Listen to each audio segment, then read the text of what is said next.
நான் இங்கே யாருக்கும் போட்டியாவோ, யாரையும் தாண்டி போகவோ, யாரையும் அட்டாக் பண்ணவோ, காலி பண்ணவோ அதுக்கு நான் வரல. நாங்கள் எல்லாருமே ஒரு கனவோடு தான் ஓடிட்டு இருக்கோம், ஏதாவது ஒரு நல்லது பண்ணிடணும்னு. என்ன இப்போ சரவணன் பேசும்போது நிறைய எனக்கு நடந்த விஷயங்கள் எல்லாம் நாங்கள் பேசினோம். எனக்கு நடந்த அத்தனையும் சரவணன் எனக்கு தெரியும். நான் எல்லாத்தையும் கேட்குறது அதான். நான் ஒரு ஆசையோடு வந்திருக்கேன். எனக்கு இவ்வளோ பேருக்கு கிடைக்காத ஒரு வாய்ப்பு எனக்கு கிடைச்சிருக்கு. இந்த வாழ்க்கையை அர்த்தமுள்ளதை ஆக்கிக்கணும்னு நான் ஆசைப்படுறேன். ஏன்னா எனக்கு மட்டுமே போதுமானதாக இருந்தால் இவ்வளோ பெரிய ஒரு பேரோ புகழோ பணமோ கடவுள் கொடுக்க தேவையில்லை. அது உனக்கு மட்டும் யூஸ் ஆகக்கூடாது, இன்னும் கொஞ்சம் பேருக்காவது யூஸ் ஆகணும்னு அவர் சொல்கிறாருன்றதான் நான் எவ்ரி படம் ஹிட் ஆகும் போதும் சம்பளம் வாங்கும் போதும் அதை நான் நினச்சிப்பேன். அதை முடிஞ்ச அளவுக்கு எனக்கு தெரிஞ்சவங்களுக்கோ நல்லது நான் பண்ணிகிட்டு இருக்கேன்.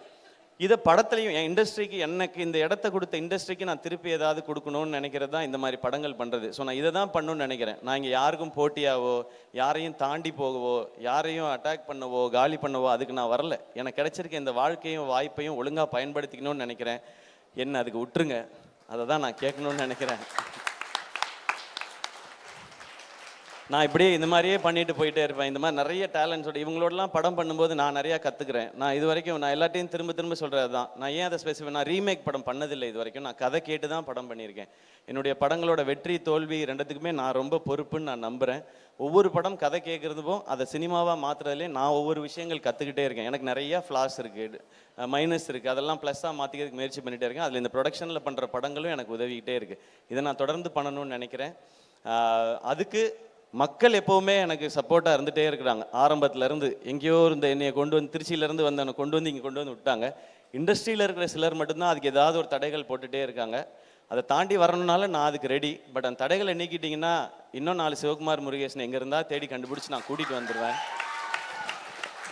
என்னையை நீங்கள்லாம் கூட்டிகிட்டு வந்த மாதிரி அது மட்டும் தான் நான் கேட்கணும் நினைக்கிறது. கொக்கு ஒருபோதும் கெளுத்தி மீனை விழுங்காது. ஏன்னா கெளுத்தி மீனை சாப்பிட்டுச்சுன்னா கெளுத்தி மீனோட முள்ளு கொக்கோட கழுத்தை கொதறி சாகடிச்சிடும், கொக்கை சாகடிச்சிடும். இயல்பான யதார்த்தமான கருத்துக்களாக இருக்கட்டும், எதிர்வினைகளாக இருக்கட்டும், விமர்சனங்களாக இருக்கட்டும், அதை பற்றி பிரச்சனை இல்லை. ஆனால் வன்மங்களால் சிவகார்த்திகேயனை வீழ்த்திட முடியும் நினச்சி காத்திருக்கிற 1000 கொக்குகளுக்கு சொல்லிக்கிறேன், சிவகார்த்திகேயன் ஒரு கெளுத்தி மீன். தம்பி, சிவகார்த்திகேயன் பற்றி ஒரே ஒரு விஷயம் முக்கியமாக சொல்லணும். கொட்டுக்காளி படம் ரிலீஸ் ஆனப்போ அவரை நான் சந்திக்க போயிருந்தேன். படம் ஜெயிச்சா நான் சம்பாரிச்சுக்க போகிறேன்னே, படம் தோத்தா அந்த கடனை நான் ஏற்றுக்க போகிறேன். ஆனால் இந்த படம் தேட்டருக்கு வரலாமான்னு எப்படி நான் கேட்குறாங்க அப்படின்னாரு. ரொம்ப நியாயமான கேள்வி. அதுக்கு அப்பாற்பட்டும் ஒரு சில விமர்சனங்கள் யூடியூப்பில் ஒன்று போயிட்டுருக்கு. நடித்தமா சம்பாரிச்சமான்னு இல்லாமல் எதுக்கு இருக்கு இந்த தயாரிப்பு வேலையெல்லாம் அப்படின்னு ஒரு யூடியூப்பில் ஒருத்தர் பேசிகிட்டு இருக்கிறாரு.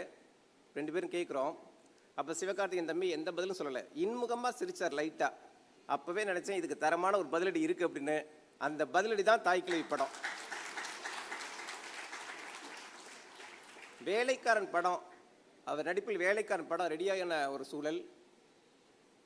அந்த தேதியில் அந்த படத்தை தொடங்க முடியாத ஒரு நெருக்கடி. ஒரு சில தயாரிப்பு தரப்புலையும் சரி, பெப்சி மாதிரியான அமைப்புகள் மூலம் ஒரு சில நெருக்கடி. சொன்ன தேதியில் தொடங்க முடியாத சூழல். நான் தம்பியை பார்க்க போனப்போன்னு சொன்னேன், சரி தம்பி ஒரு சில நெருக்கடிகள் அப்படின்னா தள்ளி போட்டுடலாம், அதனால என்ன அப்படின்னு. இல்லைண்ணே, சொன்ன தேதியில் ஆரம்பிச்சிருவோம், ஒரு நாள் ஷூட்டிங்காச்சும் நடத்திடுவோம், அதுக்கப்புறம் அது டிலே ஆனால் பரவாயில்லண்ணே, ஆனால் சொன்ன தேதியில் ஷூட்டிங் நடத்தி ஆகணும் அப்படின்னாப்புல. இவ்வளோ பிடிவாதம் தேவையா தம்பி அப்படின்னு. நெருக்கடிகளை தாண்டுற ஆளாக சினிமாவில் மட்டும் நடித்தா போதுமாண்ணே அப்படின்னாரு. சொன்னது மட்டும் இல்லை, அந்த சொன்ன தேதியில் வேலைக்காரன் படத்தை தொடங்கி அட்டகாசமாக அதை நடத்தி முடிச்சும் காமிச்சாரு. அன்னையிலேருந்து சிவகார்த்திகேயன் தம்பி இன்னைக்கு வரைக்கும் பார்த்துட்டு இருக்கேன். அந்த வேகத்தில் துளி குறையில, அவருடைய நிதானம், பக்குவம் எல்லாமே பார்த்தா, அதாவது ஒரு பத்திரிகைக்காரனா நான் பார்த்து மிரண்டு போயிருக்கேன். அதை பார்த்து நான் கூட சொல்லியிருப்பேன், தம்பி ஒரு 60-70 வயசுலலாம் உங்களுக்கு பிரச்சனை வந்தா இதெல்லாம் என்னோட 20வது வயசுலேயே பார்த்துட்டேன்ப்பான்னு அவர் அசால்ட்டாக கால் மேலே கால் போட்டு தூங்கலாம். அப்பேற்பட்ட அனுபவம் பக்குவம் அவருக்கு இருக்குது. விமர்சனங்களை ஒருபோதும் அவர் ஒரு எதிர்ப்பை நினைக்கிற ஆளே கிடையாது. விமர்சனங்களை நல்லபடி ஏற்றுக்கிறவர். அவர்கிட்ட பல தடவை பார்த்து பேசி பழகின விதமாக நான் சொல்கிறேன். எந்த விமர்சனத்தையும் அவர் உதாசீனப்படுத்தல், ஏற்றுப்பார். நியாயமான விமர்சனங்கள் இருந்தால். ஆனால் அது வன்மமாக மாறுறப்போ அவர்கிட்டேருந்து எந்த பதிலையுமே நான் பார்த்ததில்லை. இன்முகமாக கடந்து போகிறது மட்டுமா தான் இருக்கும். ஒரே ஒரு வார்த்தையை மட்டும் நான் சொல்லிக்கிறேன். ஏன்னா நேரம் இல்லை, நிறைய பேச நினச்சேன், நேரம் இல்லை, ரொம்ப சீக்கிரம் முடிச்சிடுறேன். மனிதர்களில் மிகப்பெரிய தாக்கத்தை உருவாக்கக்கூடியவங்க யாருன்னா, பெரும் பணம் படைச்சவங்களோ, பெரும் புகழ் படைச்சவங்களோ, அரசியல் ஆளுமைகளோ, சாணக்கியர்கள்லாம் கிடையாது. கணிக்க முடியாதவர்களாகவும், யூகிக்க முடியாதவர்களாகவும், எடை போட முடியாதவர்களாகவும், ஜட்ஜ் பண்ணவே முடியாதவங்களாகவும் யார் இருக்கிறாங்களோ அவங்க தான் மிகப்பெரிய தாக்கத்தை, மிகப்பெரிய திருப்பத்தை இந்த மண்ணில் நிகழ்த்துவாங்க. ஒரு பத்திரிகைக்காரனா 15 வருஷம் இருந்திருக்கிறேன், சினிமாவில் ஒரு 10 வருஷம் இருந்திருக்கேன். இந்த 25 வருஷத்தில் எத்தனையோ அரசியல் ஆளுமைகளை, தலைவர்களை, பிரபலங்களை, சினிமாக்காரங்களை பார்த்துருக்கேன், கடந்திருக்கேன். என்னால் கணிக்கவே முடியாத ஒரு ஆள்னா அது தம்பி சிவகார்த்திகேயன் மட்டும்தான். எந்த இடத்துலையும் அவர் என்ன பண்ணுவார், என்ன செய்வாருங்கிறது கணிக்கவே முடியாது. இப்போ தேர்தல் நேரம் எந்த கட்சி யார் கூட கூட்டணி வைக்கணும்னு கேட்டிங்கன்னா கூட என்னால் பட்படான்னு பதில் சொல்லிட முடியும். ஆனால் சிவகார்த்திகேயன் யார் கூட கூட்டணி வைப்பான்னு கேட்டால் என்னால் இல்லை, இண்டஸ்ட்ரியில் உள்ள எவராலையும் பதில் சொல்ல முடியாது. ஏன்னா சிவகார்த்திகேயன் அடுத்து யாரை வச்சு படம் பண்ணுவார்னு ஒரு 15-20 இயக்குநர்கள் பட்டியல் பேர் அடிபட்டப்போ கூட அந்த பட்டியல் அடிபட்ட பேரில் யார் பேரும் இல்லை, திடீர்னு தம்பியை செலக்ட் பண்ணார். அப்போது ஒரு படம் நடந்துகிட்டு இருக்கிறப்பவே அந்த இயக்குனர் அடுத்த படத்துக்கு செலக்ட் பண்ணுறாரு அப்படின்னா அந்த படம் அப்போ எப்பேற்பட்ட படமாக இருக்கும். தாய் கிழவிங்கிற டைட்டில் வச்சப்பவே அது ஒரு மிகப்பெரிய திருப்பு முனையை, பரபரப்பு உருவாக்குன படமாக அது மாறிடுச்சு. சரி, இந்த அளவுக்கு நான் அந்த படத்தை பார்த்தே ஆகணுங்கிற ஆவல் ஏற்பட்டுச்சு. தம்பி நான் எவ்வளோ சீக்கிரம் அந்த படத்தை எனக்கு காட்ட முடியுமோ காட்டுங்கன்னு கேட்டேன். நேற்று அந்த படத்தை பார்த்தேன். உண்மையாகவே சொல்கிறேன், ராதிகா மேம் பார்க்காத கேட்காத கதை இல்லை, பார்க்காத படம் இல்லை, பண்ணாத பாத்திரங்கள் இல்லை, பேசாத வசனங்கள் இல்லை. ஆனாலும் மொத்த தமிழ் சினிமாவும் சேர்ந்து அவங்களுக்கு திருஷ்டி சுத்தினா கூட அது 100% தக்கும்.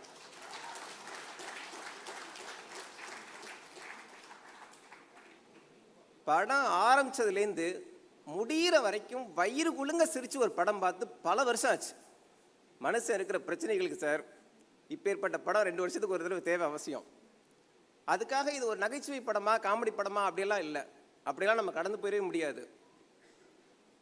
எப்படி இவ்வளோ பெரிய உடம்புல வியாதி வர்றப்போ ஒரு சின்ன இடத்துல இன்ஜெக்ஷன் போடுறோமோ அந்த மாதிரி கிடைச்ச இடத்துல எல்லாமே பகுத்தறிவு கருத்து தொடங்கி, மண் சார்ந்த விஷயங்கள் தொடங்கி, வாழ்வியல் தொடங்கி, ஒரு பெண் சுயம்புவாக நிற்கணுங்கிற தன்னம்பிக்கை ஊட்டுற வரைக்குமான பல விஷயங்களை இயக்குனர் அசால்ட்டாக பண்ணியிருக்காரு இந்த படத்தில். நிச்சயமாக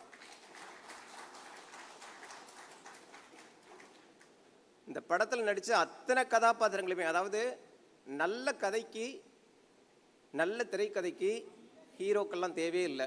அதில் பண்ணுற அத்தனை கதாபாத்திரங்களுமே ஹீரோக்கள் தான். அப்படிங்கிற மாதிரி இந்த படத்தோட வெற்றி வர்றப்போ ஹீரோக்கள் பின்னாலேயே ஓடிட்டு இருக்க தமிழ் சினிமா இனி நல்ல கதைகள் பின்னால் ஓட ஆரம்பிக்கும்னு நம்ப முடியுது. அதை நிகழ்த்தி காட்டியிருக்கதும் ஒரு ஹீரோ அப்படிங்கிறது இன்னும் கூடுதலான பெருமிதமாக இருக்குது. அதுக்கு ஒரு பெரிய பெருந்தன்மை வேணும் சார். அதுக்கு